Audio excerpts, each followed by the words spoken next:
What is happening? What's going on, Sophia? Hey, how you doing? I am good. Good. Welcome, I'm everybody. laughing at why Juan is missing. Yeah. Well, I was told to go get a beer. Yeah, so. I was like, he reconsidered that at the right time. Here I am. Took us up on the invitation. Go grab that brewski. Oh, I already poured half of it there. You won't hear all the lovely, delicious noise on the other end. No, I don't drink beer. That's why I don't have one. Hey, I understand. You could have got those cocktails. I would have got a wine or something, but you see, you told me too late. Wine me down Wednesdays. Hey, should we change the name of the live? Wine me down Wednesdays. Wine me down Wednesdays. On Wednesdays, yes. Well, all right. Well, welcome everybody. We have got a great event for you tonight. We're talking about none other than beer. So if you're into craft beers and breweries around Michigan, we're going to be covering a lot of that. But let's dive in. My name is Eric Meldrum with the True Living Group here in Michigan. Here with my co-host and a co-team lead, Juan, down in Florida. What's up, Juan? Salute. And we got our lovely Miss Sophia Cruz. What's going on, Sophia? Hello. Good evening. All right. Well, we got some topics, and beer is on the agenda today. Cheers. And I think that deserves a cheers. And wait, everybody should go grab a beer right now. Pop them if you got them, y'all. That's right. Go grab your favorite adult beverage or NA. If that's your vibe, right? Mocktail, whatever you got going on, cappuccino, however you got to get through the night. We're here to hang. Grab your favorite seat, buckle up, because this is going to be a great night. We're going to take you through the stay here, talk all things Michigan. I know Eric said he's got a brewery tour for you. If you have a favorite brewery, first of all, we would love to know who that is, right? Local. You can give us the national too, but let's talk about Michigan beer, right? Like, let's get into the specifics about that, because I think that's important. That goes along well with, last week we talked about things to do in the fall. Clearly, beer drinking is a sport in the state of Michigan in the fall as well. So that's something to talk about. We got that in there. And I know Sophia's got some cool things planned too. But I'm excited, Eric. I'm excited to see what you guys got in store for us tonight. So let's get this thing rolling, man. What can the audience expect today? Yeah, well, I think what you can expect is a tour of the breweries here. And, I haven't been to all of these. All right. So I'm going to just preface it with I've not been to all of them. So do not expect a full dissertation on every brewery. Yep. But I think the thing to note here is Michigan has so many breweries, right? And in different areas of Michigan, you can get into the west side of the state, northern Michigan, southeast Michigan. There's breweries popping up everywhere, and this has been a theme for so long. So I thought we would just kind of get into it, because I've been craving beer for some reason. I stopped drinking beer for a while. I just gave it up, because I for whatever reason, and now that it's starting to get a little bit colder out here in Michigan, now I start wanting it again. Yep. That's weird. So it's weird. It's like the season is calling me. So no, it's time to start hibernating soon. So you got to start putting the weight back on, dude. This is the way it works. Like, why don't you crave that in the summer when it's hot? Oh, yes, the way it works, man. I do not crave it in the winter, apparently. I do not need any beer, but I've been craving it. So let's get in. Let me pull this up here. Dun, dun, dun. All right. We can check this out. All right. So this is, if you guys aren't familiar with Pure Michigan, and you're going to be moving to Michigan, you got to know what Pure Michigan is. So Pure Michigan is a great resource. It's the travel side of Michigan, where they highlight areas around the state of Michigan and showcase all the lovely things, such as all the breweries that we have here in Michigan. So Pure Michigan is a thing here. And they got an ultimate list of the Pure Michigan breweries. So I'm going to dive through. Let's take a little poll before we go into this. Juan, I know you're a beer connoisseur. Like, how many breweries do you think you've been to in Michigan? Bro. In Michigan? Oh man, I don't know. Probably 50. All right. 50-50. Yeah, if I had to guess, somewhere around 50. In a previous life, we've talked about this before briefly, but in a previous life, I worked for a wholesaler, a beer wholesaler in the state of Michigan, the largest. 4 warehouses across the state from Grand Rapids all the way to Romulus, Kalamazoo, Lansing in between. Blessed enough to sell hundreds of brands through there. A lot of local, Blake's being one of them. We spoke about Blake's last week, but very fortunate in that respect to travel and to touch a lot of these breweries. That was my job, actually. I was the craft beer guy. So that puts you in a lot of cool spaces. And Michigan a ton. I mean, it was part of my role is discover new breweries and identify them and see what made sense to bring to the grocery shelves and to a pub near you in those areas. But I've toured a lot, and then I also got to do that nationally. But I got to tell you, y'all, like Michigan beer, it was one of the biggest things. Eric, when we moved, it was very hard. Like I knew that beer was not the same in Florida because I had been to Florida. And there's a secret behind this, y'all. And I want to get into this. Like we're gonna talk about beer, we're gonna talk about beer. There's something to be aware of. Like if you look around the country, the greatest beer towns also have very good water sources. Very good water sources. So the Pacific Northwest, they have incredible mountains, great beer. Northern California, great beer, right? And you come into Michigan, we also have really good water, which makes really good bread, pasta, right? Most of the things you cook with, those things are very good. And it's all because of the great water we have in Michigan, the Great Lakes State. There's a lot to love about that. And we also run in the correct geography on the parallel that grows really good hops. For those of you that don't know, now I'm totally nerding out, but hops are the thing that make beer bitter or balance it. So if you like IPAs like I do, you love hops, you love the bitterness, and that's coming from those wonderful hops. And we've got great hop farms in Michigan too. So that's my tangent. Previous life showing up in real life for you right there. Yeah, you know what's funny is going up north, you see a lot more hop farms You do. nowadays. You know, Yep. used to be cherry fields, and now they've converted those into hop fields. Oh, it's good crazy. business, right? It's a great business, and obviously there's a demand for it. So Yeah. a lot of breweries are doing it. All right, so let's dive into this list here. Sophia, wait, how many breweries do you think you've been to? I know, I can tell you 2. 2? That's better than 0 since you don't Better than drink beer. Yes. For my significant other, he loves beer. There you go. Such a supporter. Must Love be it. a one thing. Yeah, right. Well, now you can see who gets to win where we're going on date night because he's only been to 2 breweries in Michigan. So Boy, that's weird.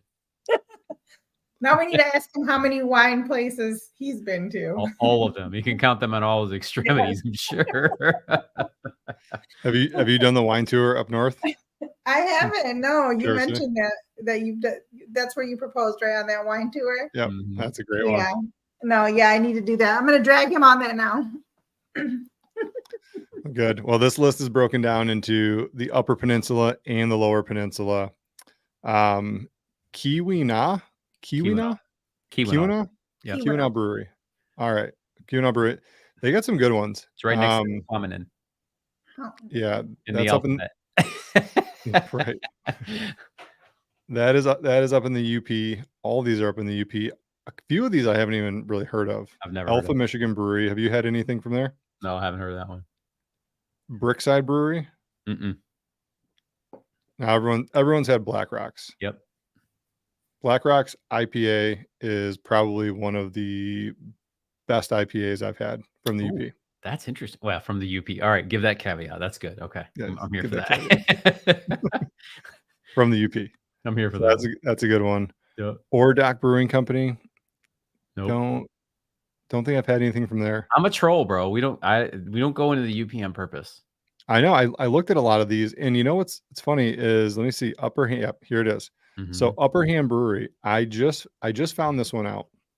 So I'm shopping for my fall beers here. Wanting a little bit of variety. Anytime I do anything, I need a little bit of variety. I can't have the same thing over and over. So I needed a variety pack, and this one had hazy IPA, regular IPA, a golden ale, and a blueberry one. So I was like, oh, Brano might drink the blueberry one. I'll drink the rest of them.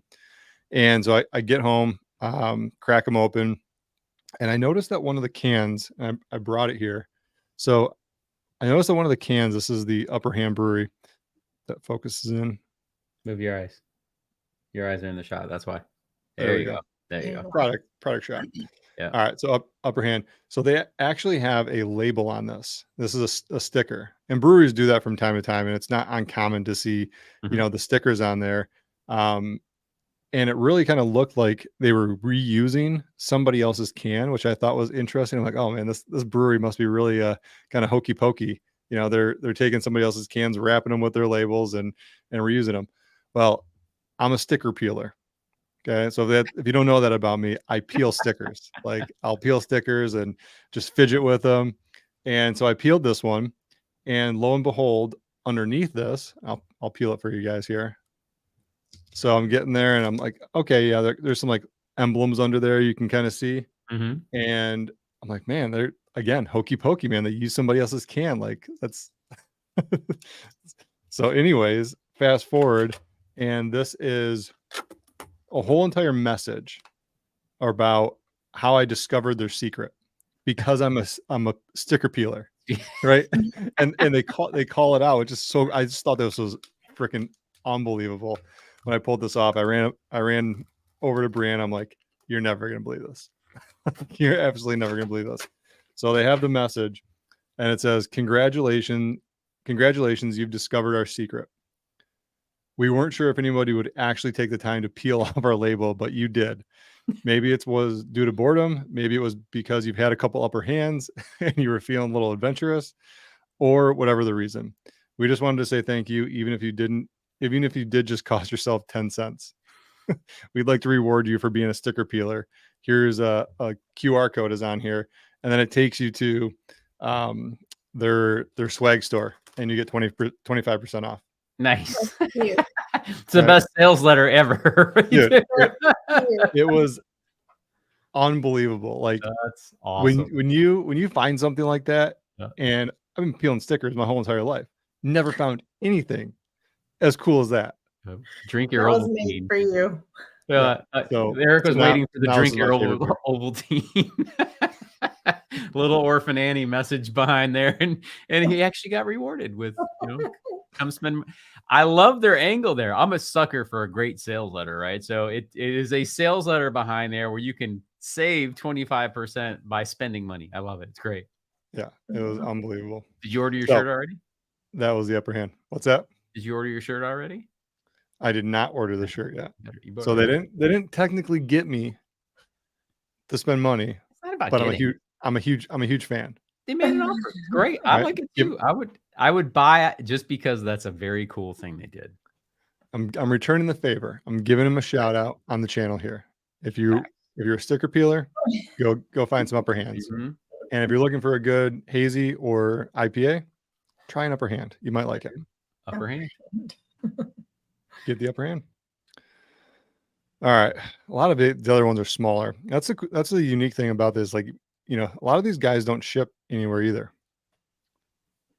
These are like little brewery pubs, eateries. Haven't heard anything. So if we missed any in the UP that are amazing, because I haven't spent much time up there touring breweries. And if you're watching and you know of some, drop them in the comments below. So starting to get in the Lower Peninsula, these are going to be a lot of the ones that we are familiar with. So Shorts Brewing Company in Bel Air. Obviously, if you've had a Shorts, Sophia, have you had a soft parade? No. The look of dismay on Fresh. Like, why would I? I don't even know what he's I would have thought you might have had one. I don't even know what you're talking about. It's like a fruity beer. It's a fruit pop. No. That's hilarious. No. The disgust. Absolutely not. It was hilarious. Continue. Cheers to that one. We're gonna get Sophia drinking by the end of the show. Yeah, no doubt. No. Okay. What? So it's a fruity beer. Is that what you're saying? Yeah. Yeah. It's great. So it's very popular. Okay. It's a fruity beer, and it's very high alcohol content. So it's very deceiving. So when you're out and about and you're like, oh, that's fruity beer, you have one sip, you're like, man, this is delicious. Yep. And then you drink it really quickly and you're like, oh, I'll take another one. 2 or 3 of those, you might find yourself in a little bit of trouble. What are you trying to get me into? I have showings. Not as strong as a glass of wine, but it does affect you quicker because it's beer. That's the way it works. Yeah. That's Yep, all good. so- Soft Parade's great. Shorts is great. They're a little brewery up there in what's the city's name? I can't remember, Eric. Bel Air. Bel Air. It is the tiniest, like, look, man, if you've ever been there before, it is so far out of the way. Like, there is nothing over there. And you show up there and the downtown is like one street, but it's a great little vibe, man. Like, that brewery is like, you know, they built out from the tiny little location that they were in, expanded it. I think they're on both sides of the original building now, but it's a really cool vibe. Great little brewery. They make pretty darn good beers. Yep, that's a staple. Shorts is a popular one here. Yeah, they're known for all their crazy brands. They do like s'mores style beers, and like every year they come out with some new crazy type of beer you can check out. Yep, and they're really into graphics too. That's the cool thing I like about them is let's see if we can get to their website. Yes, I'm over 21. Are you sure? I don't know. Yeah, so that's the Soft Parade. So they do a lot of cool art. All of their Yeah, switch it over. oh yes. If you just click the top tab, just share the screen instead, it'll take you right to it next time.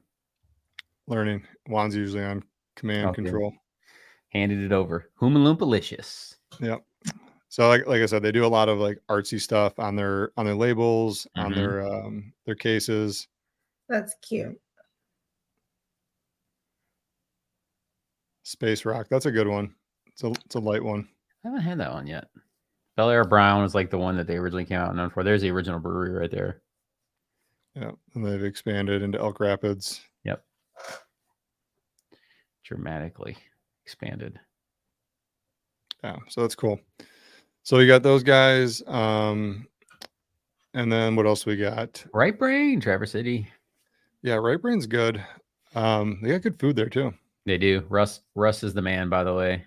Russ used to be a hairdresser in the salon next door to where the brewery technically is now. It's awesome. Like, my man decided he was going to cut hair and make beer at the same time, and then it turned into a whole business. And if you've ever met Russ and his family, they're incredible human beings, and they make really cool beer.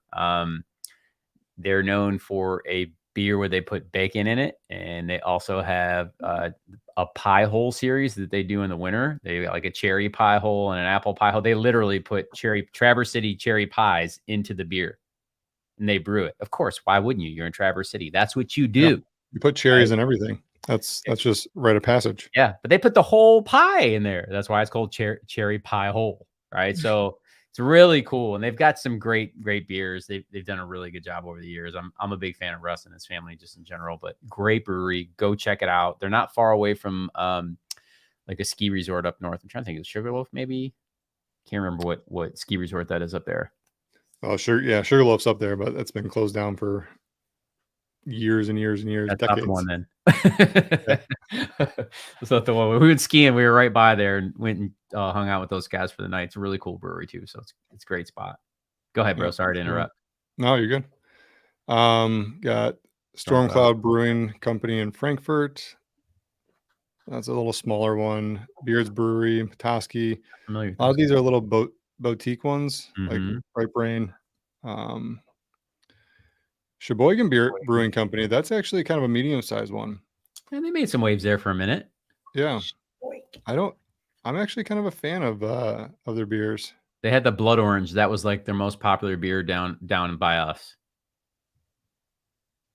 Yeah. That was the one like that was what they made their splash with into the market in Metro Detroit. Yep. Let's see what else we got. Dead Beer Company. Austin Brothers makes great beer. Have not been to that one. It's on the other side of the state, y'all. Backwards, I know, but up here. Fetch, Tenacity. Brewery Vivant is incredible in Grand Rapids.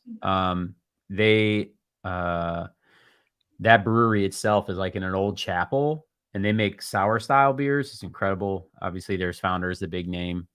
They have since sold off. They're no longer privately owned. But great brewery in its own right. They've had some challenges over the year, but do nice work. Odd Sides, if you're going to go out to the dunes and stuff, make sure you make a trip over to Odd Sides.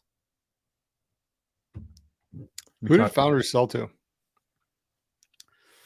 Oh, Was God. it Anheuser? No, it was Molson or Modelo, I think. I can't remember off the top of my head. It was a few years ago. Yeah. I can't remember who acquired them. Beer exchanges hands all the time. These guys, brewing's a very expensive business. Costs a lot of capital to get it going. And once it's up and running, you know, guys have usually been doing it for 25, 30 years. They end up cashing out. But Lansing's okay. Not my favorite brewery. Odd Side's nice. I've never been to Summit. Bell's is Bell's. I mean, they're one of the original craft breweries in the state of Michigan. They do a great job. Saugatuck too. Nice brewery. Yeah, Bell's. Did you do the Oberon release? No, we didn't sell that brand, but I was an Oberon fan way back in the day because they were one of the first to do really nice beer, just in general, that you could find in a lot of places. And Oberon Day in Michigan is an event, y'all. So for those of you moving to the state or considering, just buckle up. That is like the line of demarcation for spring. It's still cold. They've moved it up every year just a little bit to try to grab some more market share. But it like when you have that first Oberon, if it's not warm that day, which it usually isn't, you're gonna get a warm day that week, and it's gonna be like spring is almost here, right? Like it's that just I feel so good. So Oberon did a big win. I went to school in Kalamazoo, went to Western, and this was like the big event of the year. Yeah. Oberon Day, Kalamazoo was just an absolute party fest. Yeah. Everybody's out and about. If it's warm out, the streets are lined, campus is busy, all the bars are busy. And it was just a really cool event. Well, at the brewery, they're doing a huge event, right, Eric? Like, is it the Eccentric Cafe? That's what they call it, right? Yeah, they have the Eccentric Cafe, which is also their it's like inside, and then they have the beer garden outside. The beer garden is awesome, y'all. Like they do concerts and stuff during the summer out there too. Like that's a great space. When Kate and I started dating, one of our very first trips we did together, we went to Kalamazoo and jumped out of an airplane together. We did the jump Kalamazoo, and then went from there, all hopped up on adrenaline out of our minds, and then went to Bell's and had probably more pints than we should have. And we already hopped up and didn't eat all day because we were super nervous about jumping out of a plane, right? But it was just a great memory. And we went from there down to New River Gorge in West Virginia. We went whitewater rafting for the weekend. And we went to Pies and Pints down there, which is one of like the most famous pizza spots and beer drinking places in all of the East Coast. So as you can see, I definitely... I know my beer, man. Like we can do the thing, man. Yeah, and so I mean, just going through this list, I mean, we're getting into the big ones now. Like Bell's is up there, Saugatuck, Three Blondes, M Brew. So like, I would say the two biggest, right? Bell's and Founders, in Michigan by volume, right? For sure. By volume, those are the two that have been sold off. Those are the two that have really kind of put Michigan on the map for craft brewing. This one's a cool River's Edge in Milford. This is kind of by us. Holmes Brewery in Ann Arbor. This is good. M Brew in Ferndale. There's a lot more that aren't on this list. Many. Yeah, there's so many. But just to go to shows you, like, you could make a trip out of this, and people do. Like, if you want to tour breweries in Michigan, you could do a whole tour of Southeast Michigan. You could do a tour of West Michigan. You could do a tour of Northern Michigan. You could do a tour of the UP if you really wanted to. Mm-hmm. Just like we were talking about wine tours for Sophia, they have those, right? Do a winter wine tour, summer wine tour, same thing for beers, right? And if you don't like wine, guess what? There's probably a brewery nearby, right? And vice versa. There's probably a winery nearby. Yep. So definitely cool.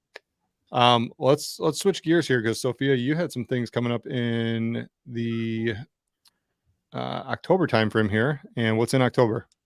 Well, no, well, before we leave the brewery topic, I was going to say one of my experiences with brewery was because I was invited to, I think it was a 5K run. And then at the end, you get free beer at the brewery. I want to say it was Atwater Brewery Downtown. downtown. But so, even if I don't drink beer, right? So I did the run and then gave my beer tickets to my sister who was with me. But it's just, something cool to do. An event that the breweries here do sometimes. So that's fun and cool. But the event, I just wanted to announce the event, Eric. It's called Glenlord Trails. It's not for October. It actually it runs through October, but the grand opening night is this Friday, the 22nd. So it's called Glenlord Trails, and I'm going to kind of explain what it is. So I asked Eric before we went on air if he's ever taken his girls there, because it's really it sounds scary, right? Because it's coming to October, haunted forest. It sounds spooky, but it's really not. It's more of like an immersive art type thing, but in the forest. So there's a lot of lights and glow in the dark things, like you can see in some of those pictures. So like it's really good for the whole family, because the little kids really like to see the lights, and there's like some things are interactive. The teenagers love the aesthetic for TikTok and Instagram. And then, us adults, it makes for a nice date night too, to go through there. So have you ever been there, Juan, when you lived here? Yep. Okay. How'd you like it? It was fun. We actually took the boys when I was younger, so I remember that well. I'm sure it's way different than the last time I experienced there, but did Wired's Orchard, their haunted farm event that they had out there. There's a lot. Like we talked a little bit about this stuff last week, but I love events like this. These are like, the spooky thing is not really my thing, but I get it. It's a vibe. It's definitely, especially for Midwesterners, like that's not exclusive to Michigan, but we love it. Yeah.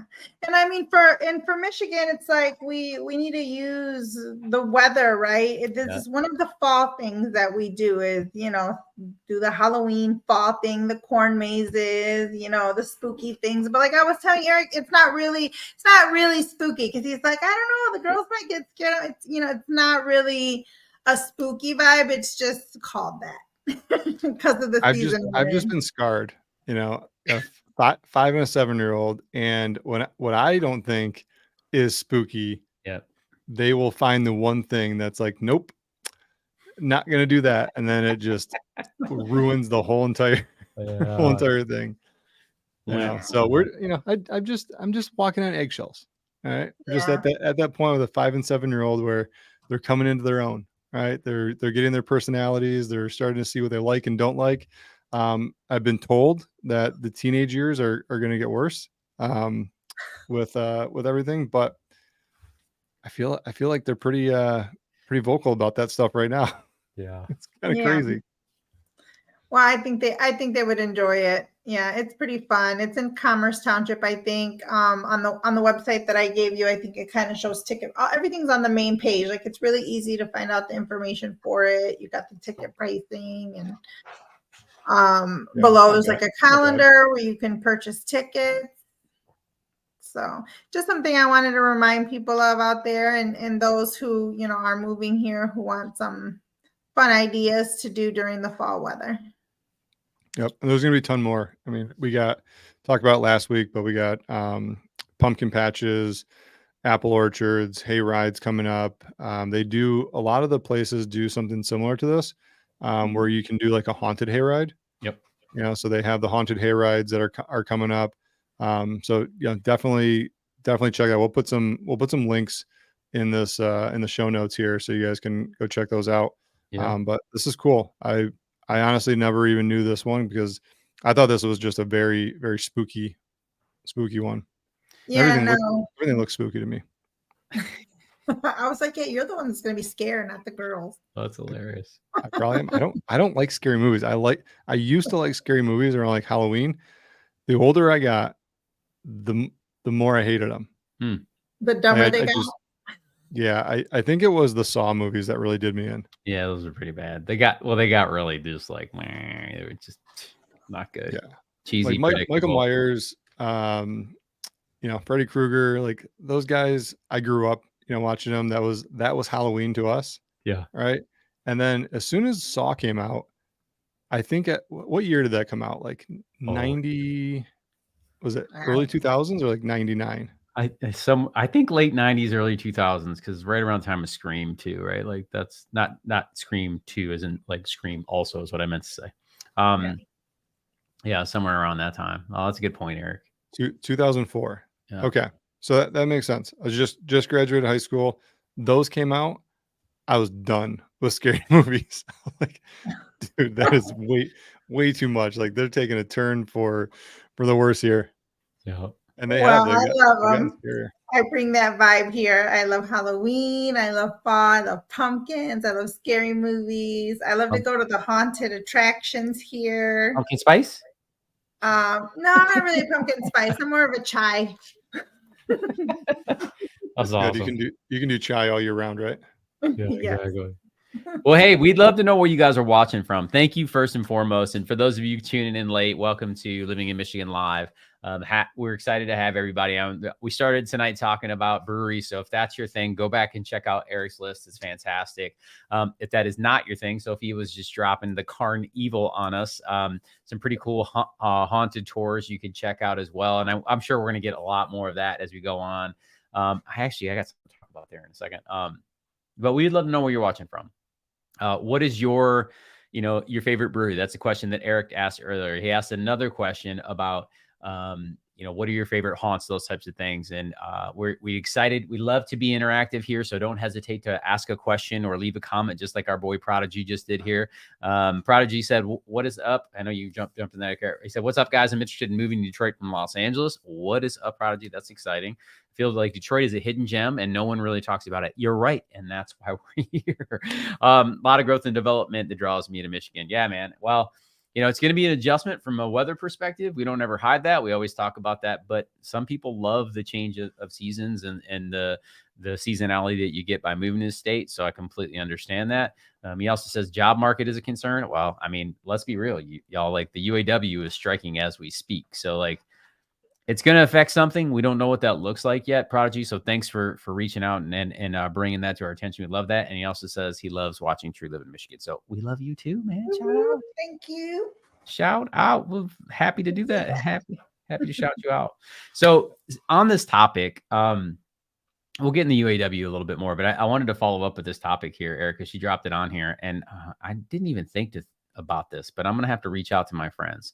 So I have friends who own and run one of the largest haunts in southeastern Michigan, the Scream Machine. And if you guys don't know about the Scream Machine, it is awesome. You can go check this out.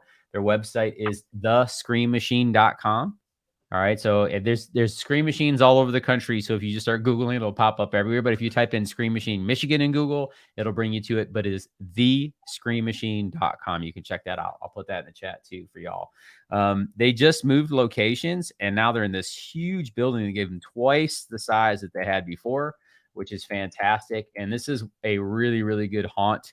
I won't play the video here because Lorelei knows what's on the other side of that. I haven't watched this video yet. I just got the website. Don't want to scare any children either, so be mindful of that. But this haunt is awesome. They've been running it for over a decade. They've invested their entire. They're those people. They love Halloween. Halloween is their thing. They ramp up. They start building this haunt like at the end of July, I think, early August. They start like literally 40 hours a week. They're building this thing. And then when they're done, they pack it all up and put it in storage containers. And now they're finally in a facility where they're big enough to hold it. It is a whole vibe.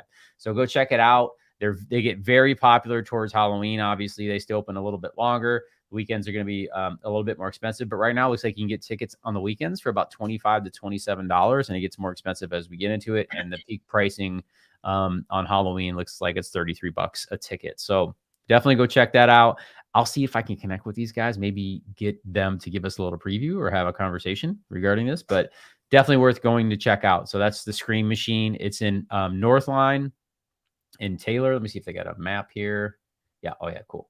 So here's a map of it. It's right by the Lynx Golf Course if you've never been down there. So close to I-75 and 94, both of them. So you can see it right off the highway.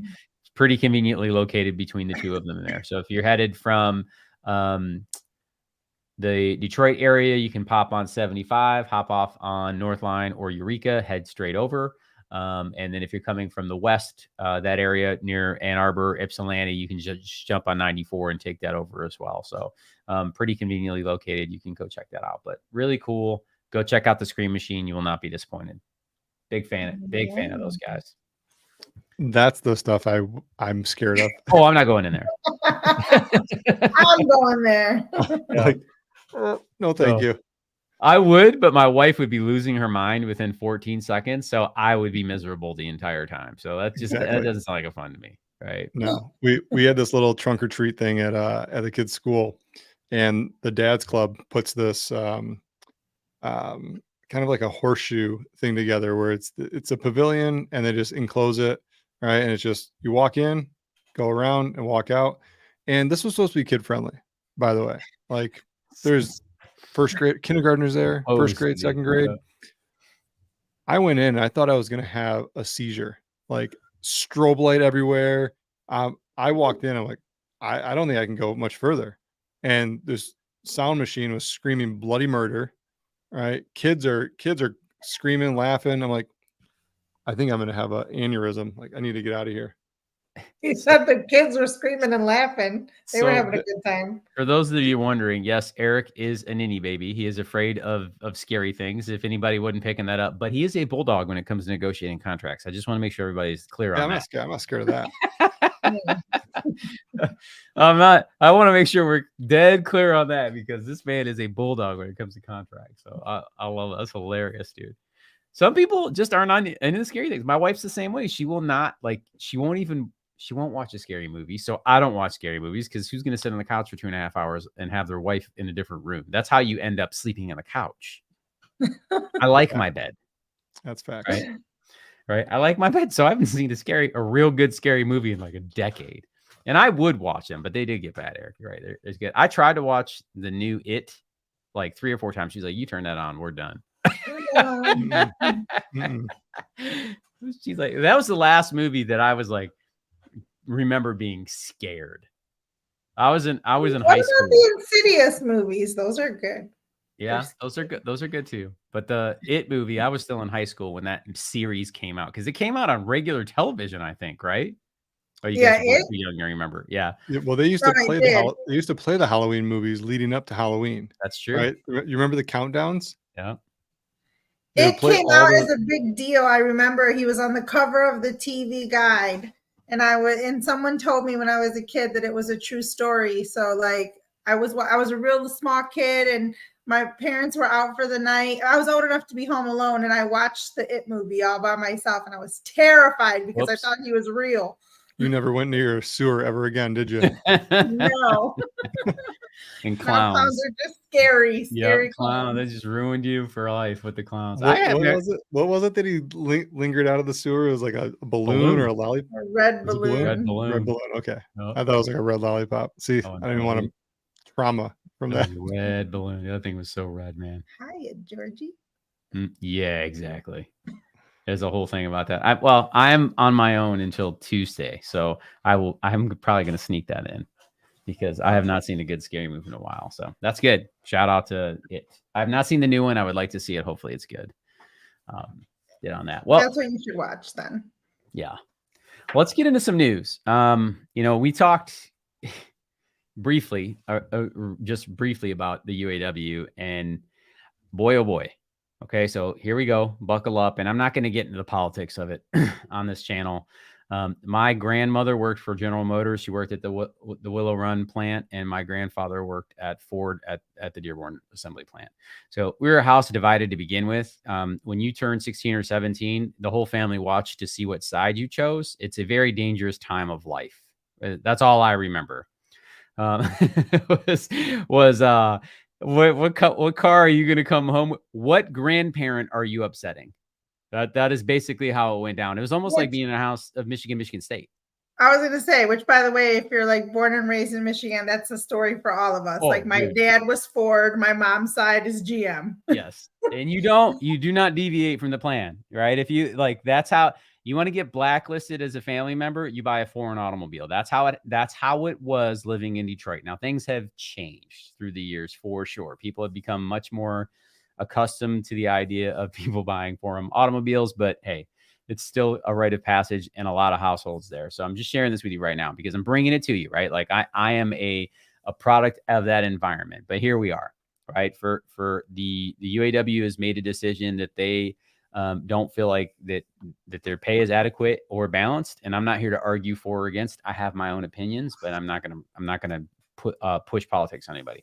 But here we are, right? So at the end of the day, everyone has to deal with it. That's just the reality of where we are. And in the state of Michigan, and most certainly Metro Detroit, it's basically for every one job in the UAW, it affects 6 other households because you have so many suppliers and, and manufacturing facilities and all are tied to the automotive industry. So this is one of those times that we need to be mindful of as Metro Detroiters. This is not our first rodeo. We've done this more than a few times. And I will say this, there are some great things the union has done over the history, right? The union is the reason that most people have any semblance of work-life balance. I know some of you do not. I understand that. But this concept of the 40-hour work week came from the unions. I want you guys to remember that, right? And there was a time period when factory jobs were very, very difficult. Young children worked in them at the turn of the century, for God's sake, right? Like we weren't doing a whole lot of things really, really well at that point. So, there was a point when people were they were dying in these factories trying to make products. So I'm grateful for some of the things that were brought there. There are other challenges that come along with this that we have to deal with, right? Economics and those type of things. But I'm sharing this with y'all because it's something we need to watch as a community, right? If this ends in a pretty quick time period, then, there's going to be minimal damage. And, I would like to see people be paid accordingly. Here's where, we talk a lot about the economy on this channel, on this show specifically, but let's be real, y'all. Like, forget about union, non-union. I want you to think of this. If you made something that increased 30% in cost where you work and you no longer could afford to buy the thing that you actually built just 3 years ago, you'd be pretty upset. And again, I know I'm sounding very pro-union right now. I'm pro-human. And I'm looking at this from an objective standpoint, right? Like 3 years ago, the people building my car could still afford to purchase them. Now, the same automobile that I own, most people that build it can't purchase it. That's not real life. And I'm not out here driving a Ferrari, y'all. I drive a Ford. Right? When I was growing up, everybody told me it was found on the side of the road dead. So you waited for your grandparents to die and then you got the Ford. That's right. All right. So like that's what they were called when I was a kid. But I drive an Expedition, which is a nice vehicle, but this is not a Ferrari. This is a domestic automobile built by the hands of my brother-in-law, by the way. Right. So like this is in my family. And what I know is they cannot purchase that vehicle now, just 3 years into the pandemic. So I'm just sharing this to share a little bit of perspective. I'm not a CEO. I don't run Ford. I don't run GM. I'm not part of the union. None of it. Like, I get all that, but I'm just looking at this going like, something's got to give. The very people that build the thing can't buy it. That seems crazy to me. Right. So, and taking a step back, the entire company was built on the idea of making this accessible to the everyday human being. Okay. So like, I know I'm getting a little altruistic here, but like, it's important for me to recognize that there is value in strong work and strong hands. Right. And those people help build this country. And I'm not going to ever lose sight of that. I'm not going to forget it. I'm from Detroit. Like, I know how hard we work. Right. So, and forgive me for the tangent, right? Now, I think that there is an opportunity for conversation on both sides. How the approach is going, whether I agree with it or not, is not important, but we're here. We are here. So I want to just talk about this briefly to let you guys know that, like, listen, we support the people who support our community, period. Right? Both the owners, the management, well, owners are no longer around, but the management and the employees, they both want the same thing: to make more cars, to make them accessible to me, you, and Eric, right, and to you guys watching this video. That is the ultimate goal. As long as they achieve that, everybody should be at peace at some level. But this is going to affect our local economy. If this starts lingering on, this is something we need to be mindful of, right? Because I've been through this before, right? 46 years old. I've seen this story a time or two. It usually almost always takes care of itself. People, cooler heads do prevail, but these things can linger. And I just want you guys to know, if you're one of those families affected, I'm praying for you, right? I'm hoping for a brighter future for you and your family. And, on the other side of it as well, we got to figure out how to fix these problems, right? There's just some challenges we got to deal with, and we're dealing with the same thing in housing. And I'm tying the two of them together because they are directly tied together, especially in Southeastern Michigan. Right, Eric? I mean, you were in this industry. Right. And this stuff's rapid too. I mean, on day 2 of the strike, when, one of the Ford plants went dark, they had to lay off over 650 people. Right. It wasn't necessarily a layoff, right? It was a pause, and the non-union workers, there were 650 people that they told don't show up to work. All right. With no end in sight. Right. All right. So that was day 2. We're on day 6. Right. And things are, but I think more importantly, like, the union is speaking, I think, to the American people, which is there needs to be an adjustment. When companies are recording record profits and the wages have not gone up at all to adjust for inflation, increase, in cars, 30%. I mean, we've been car shopping recently, and it's not pretty. If anybody's been car shopping recently, it's a mortgage. You know what those cost, and it's cutting into the budget. I was just asked to pay a car payment that was the same as my mortgage payment when I left Detroit, and they're like, "This is where we're at." So to Eric's point, it's just nuts. Go ahead, Sophia. I was going to say, I think we're just going to be seeing like a lot more of this across a bunch of different industries, just because of how the economy is right now. We're seeing it in housing too. Right. So we're sharing this with you guys because I'm sharing this raw and real because it's affecting us, right? Our personal economy is being affected dramatically because of the slowdown in real estate. We're still selling real estate. We're blessed. We're active. We take care of clients. We get referrals.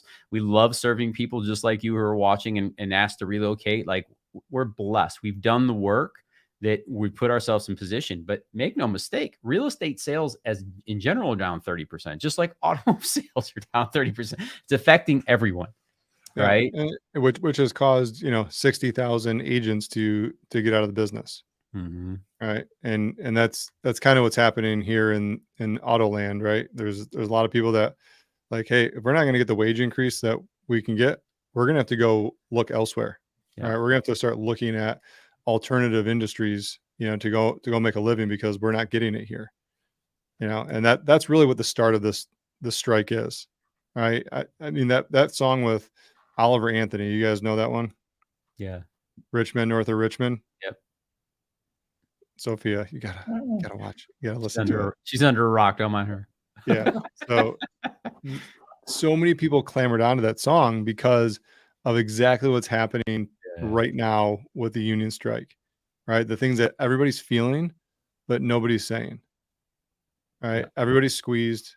Everybody's getting taxed to no end, right? And prices just keep going up, but wages are not going up. And just here's some stats, because, the feelings are one thing, but figures speak volumes, to it. So over the course of from 2008, to present, going back, right? So GM, Ford, and Stellantis, they were bailed out. Ford was not. Well, Ford was not. GM right. and FCA at the time, but now Stellantis. Right. Yeah. They were bailed out, right? And at that time, they took concessions on their contract, right? And the three came to them and said, "Hey, we need to keep this thing going. We need to stop what's called COLA, right, which is a cost of living adjustment, right? So basically, the union said, if inflation is 3%, then our wages go up 3%. If it's 4%, then our wages go up 4%. We're getting adjusted to whatever the cost of living adjustments are as time goes on. So, and back in 2008, they conceded those, right, and said, "Yeah, we'll help out, right? We're team players. We're going to do it." Well, that never got revisited, Oh, right? it got revisited. It never got put back into the Yeah. contract. Is the point? Every right? 4 years it gets revisited, but it does not get reinstated. That's for damn sure. Did not get reinstated. Yeah. So since 2008, we've seen, an increase in cost of living to the tune of, I think, 40%. It's gone up. Wages have only gone up about maybe 15%. Mm-hmm. So big disconnect there. All right. And that's really what the root of this is, there needs to be more. And on top of this, I mean, you can read the news, they're stating that CEOs are taking record salaries, all this stuff, but it's not just the auto industry. This is happening with basically every industry, right? There's this huge divide. Yep. So something is going to break. All right. And in 2008, it was a financial crisis. So the question that everyone has right now is, what is going to break and what do I do? All right. And I wish I had this little crystal ball, exactly what was going to break. We don't know. Right. And that's the thing. Like there's an election coming up. We don't actually know.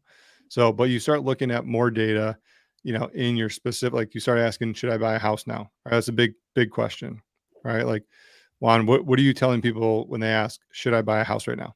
Only if it makes sense, right? So same thing I say whether times are good or times are bad, because at the end of the day, if you make a poor decision when times are good, it's still going to bite you, especially when things slow down. Warren Buffett says it best, right? You know who's skinny dipping when the tide rolls out. Right?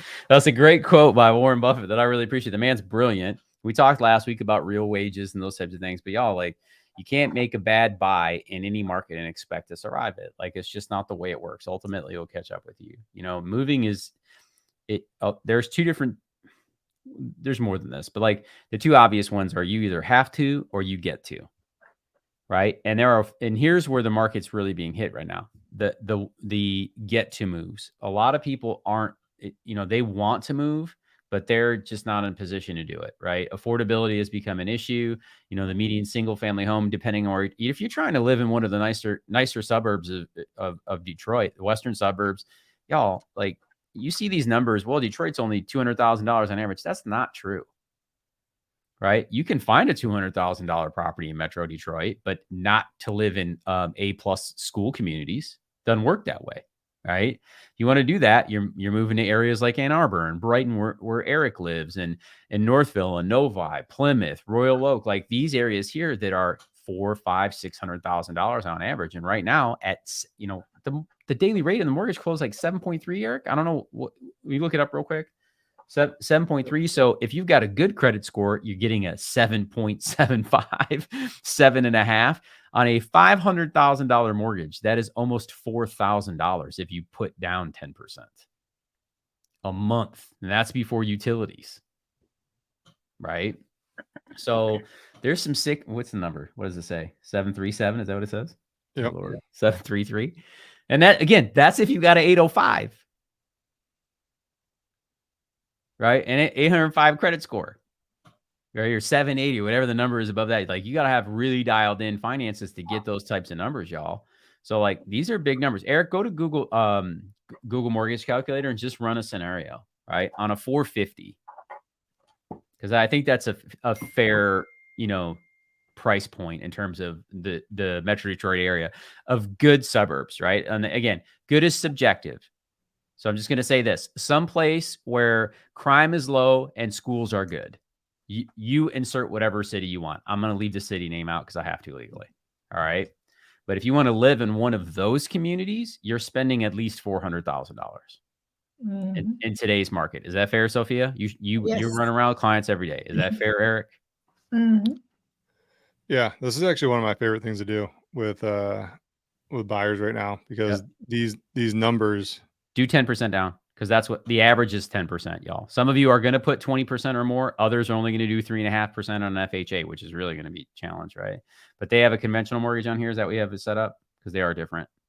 7.3 fixed year. Okay, 30. What's our total payment? 39. Yeah, $4,000, like I said.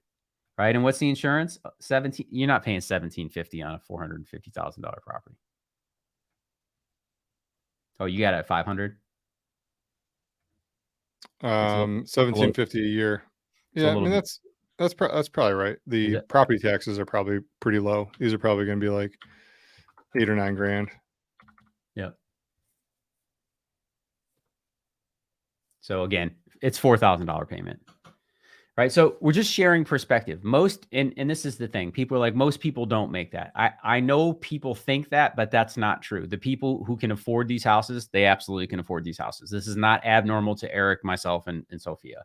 But I am aware that a majority cannot. So that is why we're in this situation.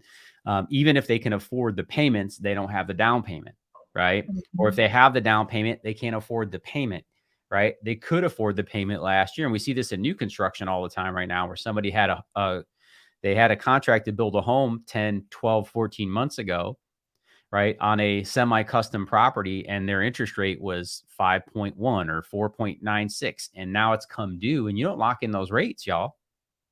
And it's come due at 7.3%. And now all of a sudden that person has to walk away from that property. And then the builder's taking it and put it back to the market for somebody who can afford it at today's rate. So these are just some challenges. Like, and I hate, like, I don't want people to feel like this is negative. If it's not, like, I talked about this last week, and I know what Eric and I were talking about a little bit, like, listen, I'm for like fair, but I'm also for production. Here's the thing I want to make sure that I'm clear on. I told you guys last week, like I said this before, I don't think this is I'm good with being wrong. Let me just say this right now. I hope I'm wrong with what I'm about to say next, but I don't ever see this going backwards.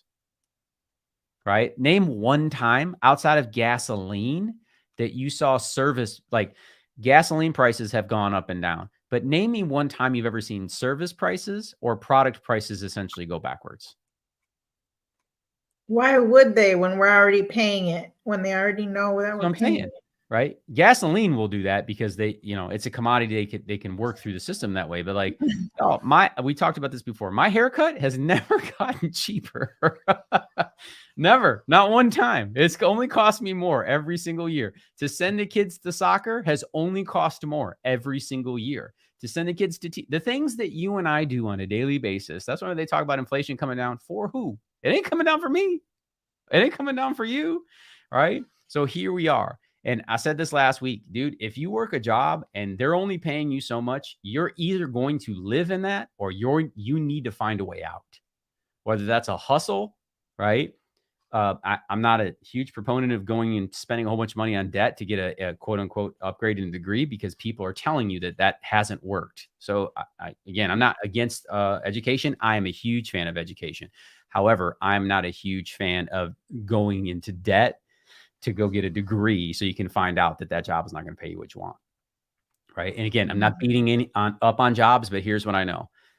Business ownership that's how you get ahead in this country. This country was founded on the backs of people who hung a shingle outside, right? Who were the farmers and the carpenters and the blacksmiths. And I realize I'm going back, and I'm not trying to sound like ridiculous here, but I want you to know those opportunities are available for you. And when you look around and you're wondering how those people buy those $400,000, $4 million homes right now, guess what? Those people typically don't work jobs. Yes, some of them are the CEOs, but most of them pay those CEOs. They're the business owners. They are the founders. You have the ability, if you own one of these things, you can do a side hustle. You can do a side hustle, and you can get yourself out of your current situation. You can start investing in real estate. You can put other opportunities in front of you. I'm telling you right now, when you look back 10, 20 years, the piece of real estate that you buy today will change your life. right? We have served so many families over the last 3 years, Eric and me personally together as a team. Eric, how many families did we sell into houses in 2005 when everybody thought that they were out of their minds because prices were at an all-time high again, right? They were telling everybody they were making terrible decisions. And we moved those people over the last 2 years, and their life is so much different today, right? They Tons of sold them. homes, walked out of them with 100,000 young families, right? $100,000, $200,000 in equity, put that money down on their new property, got a mortgage payment that was almost the same or a little bit more, and twice the house in a community that they never thought that they would be able to buy in. And that only happened because they bought real estate and they held on to it. You know, it's funny because we were doing those same calculations back then with the mortgage calculator, running the numbers. And the big scare back then was, well, I don't want to overpay for the house, right? I don't want to pay 30, 40,000 or $50,000 over, and that was absurd to some people. But when you really looked at the numbers and said, okay, well, if interest rates do go up, right, and this home price comes back down, just say 25K or whatever, right, for adjustments, the math always worked out. The math was always stated that it's actually cheaper to buy the house, overpay for it with $50,000 when the interest rates were super cheap than it would be if the interest rates went to 4.5% or 5%, like they did. Yep. And now the prices are still the same. All right. So all those people, and again, back then we didn't have a crystal ball. Still don't. But we were looking at the same data we're looking at today, saying this is not still don't. This is not an issue about interest rates or home prices. This is a supply and demand issue. All right. 6 million, over 6 million home shortage in the US. Where are these people supposed to go? All right. You got apartments being built, you got multifamily homes being built like nobody's business. All right. I don't know if anybody's seen this trend, but it's happening. Let me tell you, people are building multifamily and apartments because they know one thing, all right, that most people don't know, which is this train's not stopping, and housing affordability is going to be out of reach. It already is out of reach for most people. Yep. Isn't Right. there a renter strike going on right now? Did you guys hear about that? A what strike? A renter strike. There's some kind of renters like protesting. I don't want to open up. Probably in California, Yeah, I see. I don't remember the exact story, but I could have sworn I saw that today somewhere that they were protesting Yep. The prices of rent. I don't doubt it. I don't doubt it at all. I mean, it's going to happen, because they're building more multifamilies. Because there's one thing that the builders and private equity and people who control the money supply realize here is that this is not going backwards. All right, they want to turn it into a renter's economy. Yeah. Well, so does the Federal Reserve, right? So he came out today and said he's going to pause, y'all. They're meeting on October 1st. Based upon what they've seen in the economy, they're going to pause. But if you go back and listen to his talk, they are intentionally destroying demand, intentionally, right? And the reason that they're doing that is because remember they don't have control over all these magic switches. They have a dial where they can turn up the interest rates or turn them down, and they do that by printing money. They go to the printing machine and they print more money, or they buy the money back that they printed. These are the two things that they do. All right. And they are artificially destroying demand. And he said this in his talk today. Go back and listen, so they can help heal supply. That is a very specific word used, meaning I can't fix this. Right?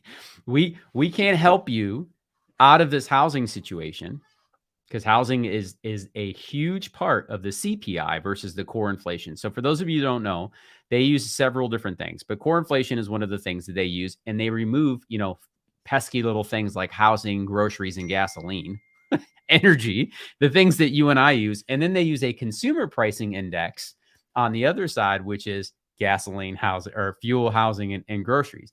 And they separate the two because of the volatility, they say, right? But the irony is all of the housing inflation that is built in currently it's been caused by the Federal Reserve on both sides. First of all, they went down to a 0 rate, making mortgage rates 2.75. That poisoned the housing market. People are not going to let those go. Now you're on the other side where all of the inflation from housing is because the interest rates are so damn high, right? You're on the complete other side of it, and they can't fix it with the dial. The only way they can fix it with the dial, or try to, is by crushing demand to slow demand down, hoping that builders are going to build their way out of. Do you know how long it's going to take us to build 4 million new units? We don't even new housing starts. Are you kidding me? That's a decade away. So I'm sharing this with you right now because if this dream scenario of lower interest rates occurs before those 4 million units get built, guess what happens to house prices? I don't need a crystal ball. I can do basic arithmetic. I don't have enough of something. I have more people wanting the thing that I don't have enough of. And as soon as they get cheaper money, they're going to spend more of that cheaper money on the things that no one has, which is going to drive demand, which is going to increase prices. You do not need a crystal ball for that. Is this like guy math versus girl math? Dude, and you don't call me. I'm a realtor. Put me in the used car salesman, and I'm fans of car salesmen, by the way. We're just talking about the automotive industry. Put me in whatever category of slime you want, but the facts don't lie. And if you want to sit on the sideline paying somebody thousands of dollars of rent while your dreams get further and further away, because the other thing, like, people miss all the things. Do you know that you get every penny that you pay in interest on your primary resident, you get that in the form of a tax deduction at the end of the year? Well, guess what happens to that rent that you use? Nothing. You paid the other person's mortgage. So silver lining of a 7% interest rate is, dude, it's like, more of a tax break.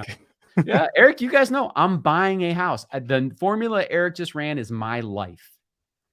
I'm looking at this going, dear Lord, at least I will now get that money that I spent every year for the last 4 years while I had to rent because I left my W-2 job to go work as an independent contractor. No one will give you a mortgage after that, by the way. Right. But at least now, that money that I'm just lighting on fire and giving to my landlord, that now comes back to me in the form of a savings account.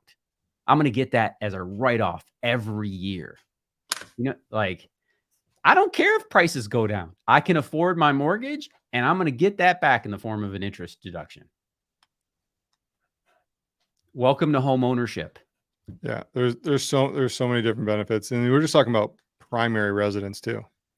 Primary residence. That's right, Eric. There's the caveat there. The thing that we're seeing a lot of too, and it's becoming a little bit more challenging, but there's a lot of activity in the multifamily space. Yep. Right. So when you look at real estate investors are getting really aggressive right now. Right. Some of them are gearing up and saving away for the event that they think is going to happen. So you got those people, and then you have the investors that know, like, it really doesn't matter what's happening right now. Like, we know where the market's going, and we're going to continue buying multifamily because those rents are going to go up. They can get into a low cap rate right now, and within 3 years, they'll be right back at their normal cap rates of 7, 8, 10%, on their multifamilies. They're willing to wait, right? Mm-hmm. Because here's the big thing that most people don't know about multifamily and some of the commercial spaces is you get that property year one, you can do a cost segregation study on that. It's going to depreciate, it's going to appreciate, right? But you can take that cost segregation study and use that large chunk of accelerated depreciation to offset your taxes. It's nuts, right? All the games get played. Yeah, those are the really cool strategies, right? That like if you're somebody that's 20 something or early 30s and you haven't bought your first home yet, here's what I would do if I were you. All right, I would go out and get an FHA loan and go buy a duplex, a triple or a quad, and make sure you get the right tenants in there. Rent that out because you don't have to actually have the income to buy that quad or that triple X or that duplex. If you rent them out, you can use that income to offset your income that you qualify for, and that's going to allow you to buy much bigger property. And now you have a cash flowing asset from day one, and you're basically living for free. It's called house hacking, y'all.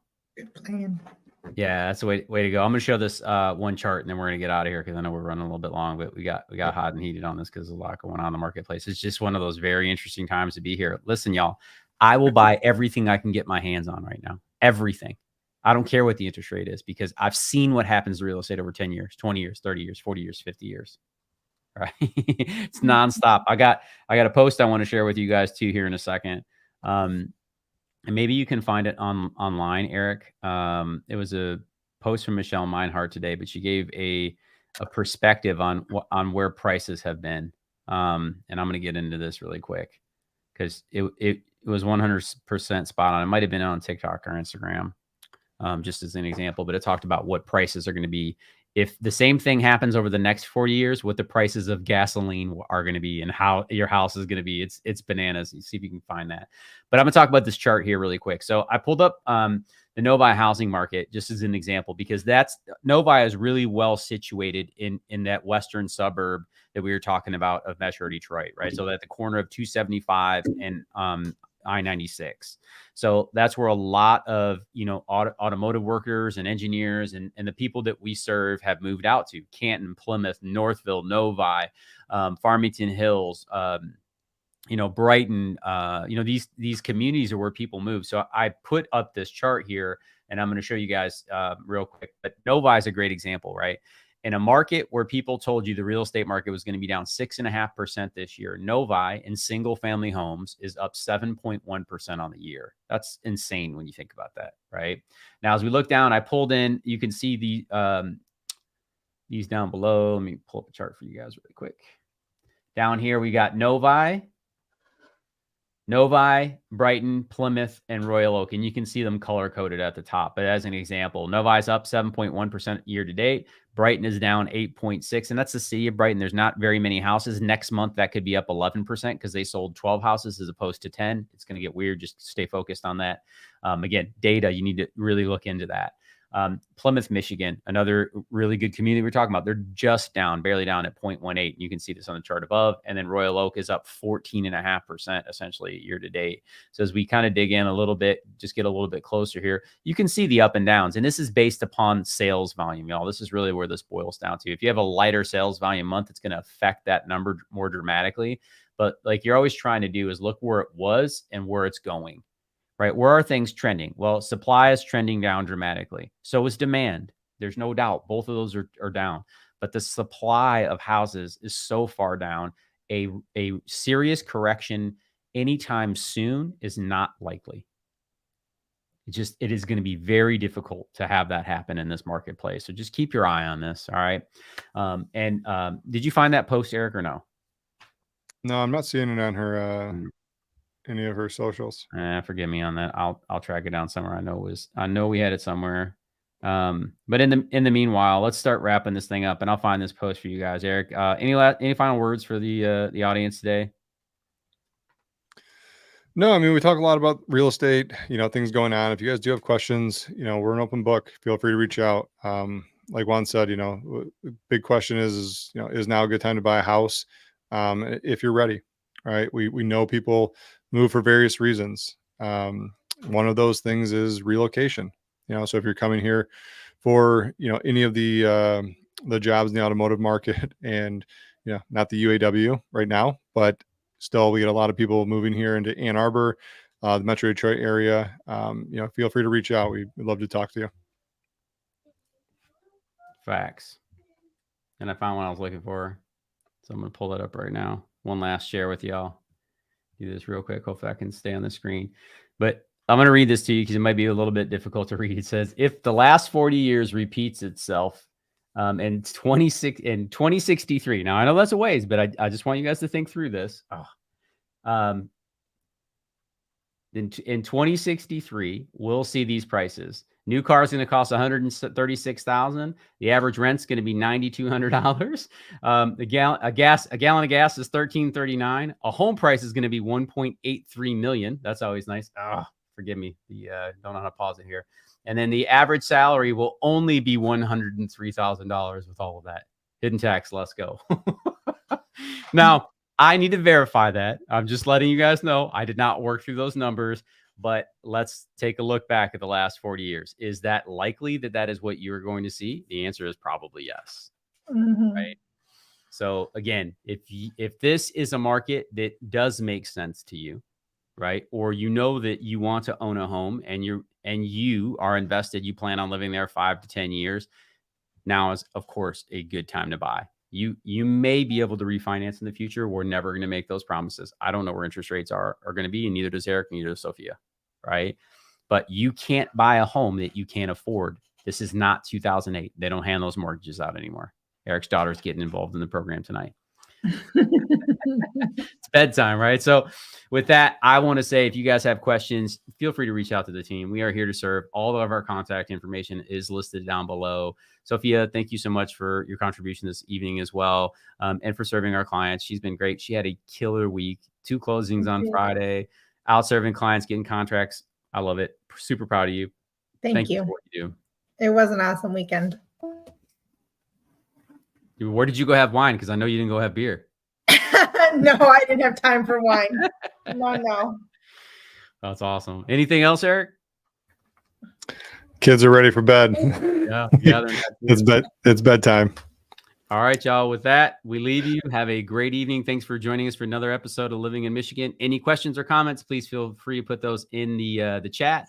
Eric will definitely get back to you. If you got any questions at all, do not hesitate to reach out.